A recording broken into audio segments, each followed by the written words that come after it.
BJP കേരളത്തിലേറെ പ്രതീക്ഷയോടെ ഉറ്റുനോക്കുന്ന ഒരു മണ്ഡലമാണ് തിരുവനന്തപുരം മണ്ഡലം. അവിടെ ആരാകും സ്ഥാനാർത്ഥി എന്നുള്ള ഒരു പേര് വളരെ കാലമായ അഭ്യൂഹങ്ങൾ നിറയുകയാണ്. ഇപ്പോൾ ഏതാണ്ട് അതിനൊരു തീരുമാനമായിരിക്കുന്നു എന്നുള്ളതാണ് ഏറ്റവും ഒടുവിൽ ലഭിക്കുന്ന വിവരം.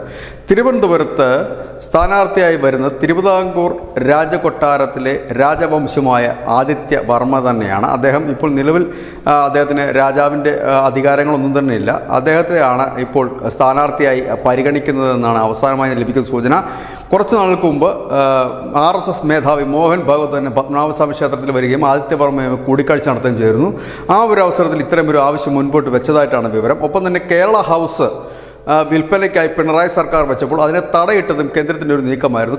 ബി.ജെ.പിയോടൊപ്പം നിൽക്കാനും ഒപ്പം തന്നെ കേന്ദ്ര സർക്കാരിനൊപ്പം നിൽക്കാനും ഈ ആദിത്യവർമ്മയ്ക്ക് താല്പര്യമുണ്ട് എന്നാണ് വിവരം. ഏതായാലും ഏറെ നാളത്തെ അഭ്യൂഹത്തിന് ശേഷം തരൂരിനെ വെട്ടാൻ തിരുവിതാംകൂർ രാജവംശത്തിലുള്ള ആദിത്യവർമ്മയെ തന്നെ ഇറക്കാനാണ് ബി.ജെ.പിയുടെ തീരുമാനം. ഇത് RSSൻ്റെ മേധാവി തന്നെ നേരിട്ട് ഇടപെട്ട ഒരു കേസ് കൂടിയാണിത്. ഏതായാലും ഈ തരൂരിനേക്കാൾ ഉപരി ജനപ്രീതി തിരുവിതാംകൂർ രാജവംശത്തിന് തിരുവനന്തപുരത്തുണ്ട്. നമുക്കത് അറിയാവുന്നതാണ്. തിരുവനന്തപുരത്ത് പോയിട്ടുള്ളവരും തിരുവനന്തപുരത്ത് താമസിച്ചിട്ടുള്ളവർക്കൊക്കെ അറിയാം അവിടുത്തെ ആ രാജകുടുംബത്തിനോട് അവിടുത്തെ ജനങ്ങൾക്കുള്ള ഒരു പ്രീതി എത്രമാത്രമാണെന്ന്. മറ്റു രാജകുടുംബങ്ങൾ പോലെയല്ല.